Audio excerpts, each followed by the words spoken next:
Although the unemployment rate was unchanged, job growth, which had resumed in June, was solid in July.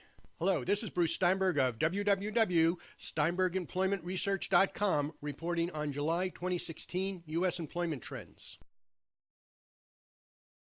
The Current Population Survey, or CPS, but commonly known as the Household Survey, reports the unemployment rate was unchanged at 4.9% in July, after rising 0.2% in June from May's 4.7%.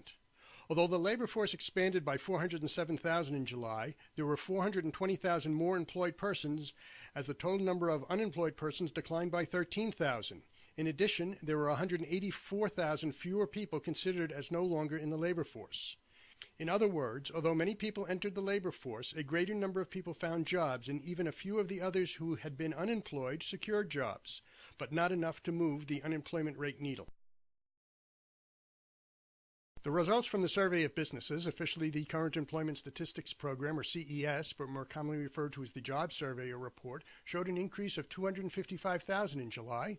By the way, June was up 292,000 after initially being reported as up 287,000 last month, and May is now being reported as up 24,000 after being initially reported 2 months ago as up 38,000 and revised last month as up only 11,000. The private goods-producing sector was up 16,000 jobs in June, which was a nice change from the decline of 41,000 in May. A year ago, in June 2015, the sector was down 3,000 jobs. Manufacturing seemed to have recovered from the 17,000 jobs it lost in May, with an increase of 9,000 in July on top of the 15,000 it added in June. And after eliminating 18,000 and 3,000 jobs in May and June respectively, the construction sector decided enough was enough and started adding jobs to the tune of 14,000 jobs in July.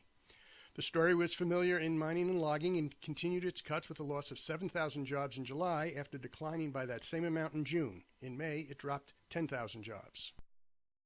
The private service providing sector did well with an addition of 201,000 jobs in July, which was clearly not as strong as the 245,000 it added in June, but a big improvement from May's increase of only 44,000. Some degree of normalcy returned to the retail trade sector numbers, which reported an increase of almost 15,000 in July after adding almost 26,000 in June. The professional and business services sector added 70,000 jobs in July, which was more than the growth of 53,000 in June, as well as the increase of 32,000 in May. Job growth in computer systems, design, and related services that had abruptly slowed with a gain of only 2,200 in June was up 8,200 in July. The education and health services sector added 36,000 jobs in July, and that would have been more, except its highly seasonal educational services subsector was down almost 14,000 jobs. Home health care services was up 2,700 jobs in July, which was not as healthy as the gain of 4,100 jobs experienced in June. Hiring remained strong in the leisure and hospitality sector with an increase of 45,000 in July that followed a gain of 52,000 in June. And the total number of government jobs was up 38,000 in July after gaining 33,000 in June. In July, the federal government was up 3,000 jobs, state government was up 5,000, and local government was up by 30,000 jobs. The situation continues to improve in temporary help services with a gain of 17,000 jobs in July that followed an increase of almost 22,000 in June, which was initially reported last month as up a little more than 15,000. And May's initially reported decline of 21,000 jobs continued to improve with a revised loss of only 14,700 jobs. In July, there were 2,930,100 temporary help services jobs, which was a 0.6% gain from June and up 1.9% year over year. Although temporary help services has weathered a number of down months in the past year, July's level is the second highest level and only surpassed by the zenith reached this past December.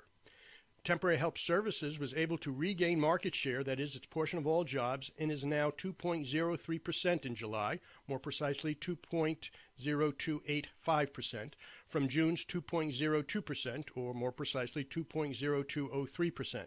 But that's still a far cry from the end of last year in December 2015 when it was 2.06%.